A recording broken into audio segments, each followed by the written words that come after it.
దివంగత మహానేత మాజీ ముఖ్యమంత్రి వర్యులు డాక్టర్ వైఎస్ రాజశేఖర రెడ్డి 76వ జయంతి సందర్భంగా వెనుకొండ నియోజకవర్గం వెనుకొండ పట్టణంలోని చెక్ పోస్ట్ సెంటర్ నందు వైఎస్ఆర్ విగ్రహానికి పూలమాల వేసి ఘనంగా నివాళులర్పించిన అనంతరం ఏర్పాటు చేసిన పులిహోర పంపిణీ కార్యక్రమంను ప్రారంభించిన వైఎస్ఆర్ కాంగ్రెస్ పార్టీ పీఎస్సీ మెంబర్ వెనుకొండ మాజీ శాసనసభ్యులు బొల్ల బ్రహ్మనాయుడు నియోజకవర్గ స్థాయి నాయకులు మరియు మండలి నాయకులు తదితరులు పాల్గొన్నారు.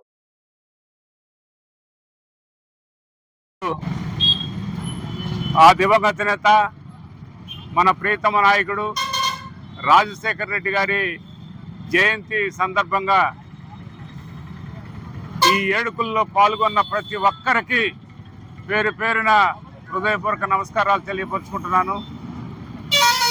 ఈరోజు మంచి అంటే రాజశేఖర రెడ్డి, మానవత్వం అని అంటే రాజశేఖర రెడ్డి, మనుషులందరూ ఒక్కటే అన్నది రాజశేఖర రెడ్డి, చిన్న సన్న బడుగు బలహీన వర్గాల వారికి అండగా ఉన్నదంటే రాజశేఖర రెడ్డి గారు. ప్రతి పేదవాళ్ళ గుండెల్లో స్థానం సంపాదించుకుంటే ఎవరయ్యా అంటే రాజశేఖర రెడ్డి గారు.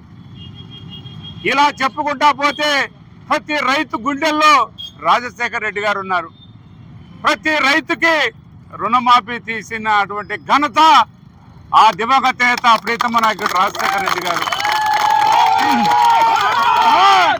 ఎక్కడ కూడా ఎప్పుడు కూడా రాజశేఖర రెడ్డి గారు అంటే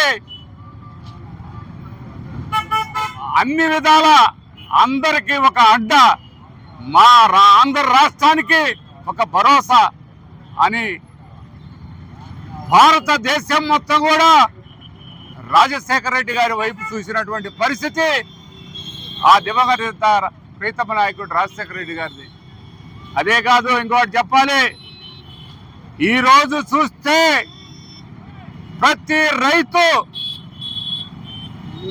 ఎన్ని కష్టాల్లో ఉంటాడో ఒక్కసారి గమనించాలని ఈ చంద్రబాబు నాయుడు గారిని కోరుతున్నాం.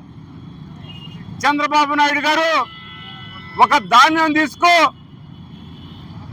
కొనేటువంటి నాదుడు లేడు, ఒక పసుపు తీసుకో కొనే అంటే నాదుడు లేడు, ఒక పెసరు తీసుకో కొనే అంటే నాదుడు లేడు, ఒక మినుములు తీసుకో కొనే నాదుడు లేడు, అదే విధంగా మిర్చి చూసుకో కొనే నాదుడు లేడు, టమాటా చూసుకో కొనే నాదుడు లేడు, కింద పారిపోతున్నారు. మామిడికాయలు చూసుకో, మామిడి రైతులు 2 రూపాయలు కూడా లేదు, కేజీకి 2 రూపాయలు కూడా ఇచ్చే నాదుడు లేక చెరువుల్లో గుమ్మరిస్తున్నటువంటి పరిస్థితి. ఇదా నీ పాలన? ఇదా నీ అభివృద్ధి?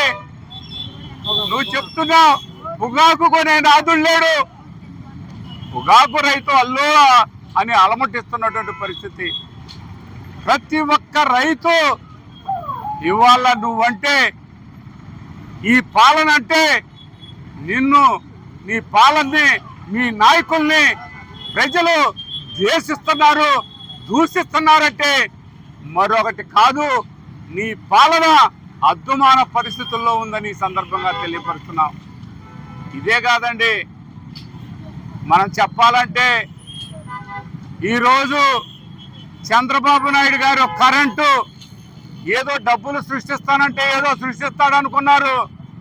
ఇవాళ కరెంటు మళ్ళీ పెంచుతా ఉన్నాడు, ఇండస్ట్రీ కరెంటు డిపాజిట్లు పెంచుతా ఉన్నాడు, ఇండస్ట్రీ ఛార్జీలు పెంచుతా ఉన్నాడు, చిన్న చిన్న బడుగు బలహీన వర్గాల వారికి కరెంటు ఛార్జీలు పెంచుతా ఉన్నారు. ఏంటయ్యా అంటే ఎవడైతే ఒకడు మాట్లాడాడో నీ మీద ఏదో విధమైనటువంటి అక్రమ కేసు బనాయించడం. నిన్న పల్నాడు విషయంలో మమ్మల్ని అందరినీ కేసులు పెట్టారు. మేమేం చేశామని అడుగుతూ ఉన్నాం. ప్రజాప్రతినిధులు ప్రజల్లోకి వెళ్ళకూడదా అని అడుగుతూ ఉన్నాం. ప్రతిపక్షం ప్రజల్లోకి వెళ్ళకూడదా అని అడుగుతూ ఉన్నాం. చంద్రబాబు నాయుడు గారు, మీరు మీ ఎమ్మెల్యేలు మీరు చేస్తున్నటువంటి అరాచకాలకే